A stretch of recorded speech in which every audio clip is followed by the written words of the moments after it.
Сәлем достар, бүгін сіздермен балды торт, яғни медовый торт дайындаймыз. Осы түрі оңай әрі тез дайындалады екен.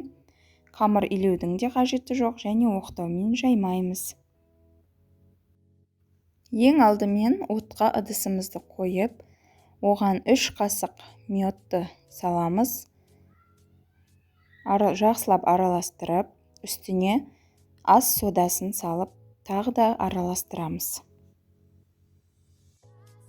Сода медпен араласқаннан кейін осылай көпіршік болады. Көпіршігі азайғанша және мед қоңырқай қызарғанша жақсылап араластырамыз.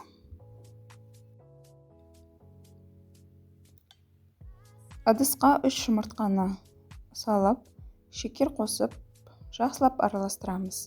Миксермен де араластыруға болады. Мен қолмен араластырдым.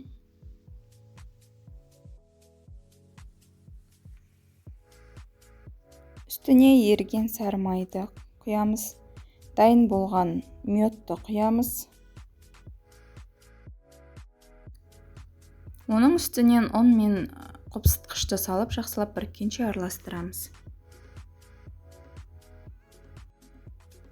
Қамырымыз видеода көріп тұрғандарыңыздай қоймалы жың болу керек, қатты сұйық болудың қажеті жоқ.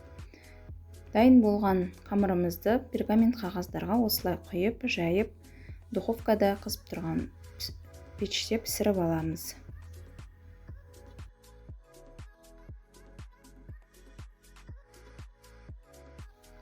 Бисквиттарымыз қызарып, әдемі болып, осындай жұмсақ болып шығады.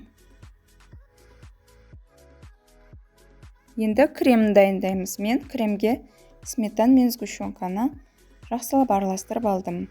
Сіздер өздеріңіз қалаған крем түрін пайдалансаңыздар болады.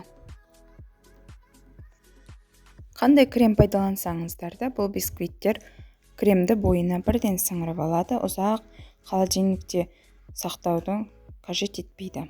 Енді кремдерді осылай жағып шығамыз, бір-біріне біріктіріп бисквиттарды. Арнайы кальцода біріктірдім. Егер бұндай кальцо болмаса, жай ғана бір-бірінің үстіне қосып біріктірсеңіздер де болады. Және айтатыным, бұл бисквиттарды пропитка жасаудың қажеті жоқ. Жұмсақ болғандықтан кремдерді бірден бойына сіңіріп алады. Торттың сыртқы бөлігіне де крем жағып, ұнтақталған корждармен осылай әсемдейміз. Барлығымыз жақсы көретін медовый торт дайын болды. Тортымыз жұп-жұмсақ, өте дәмді болып шығады. Сіздер де үйде осы рецепт бойынша жасап көріңіздер. Бұл рецепт өте оңай әрі тез дайын болатын түрі. Каналыма жазылуды, лайк басуды ұмытпаңыздар. Сіздермен болған ләззат. Менің каналымда жаңадан рецепттер күтіңіздер. Қолдау білдіргендеріңізге рахмет.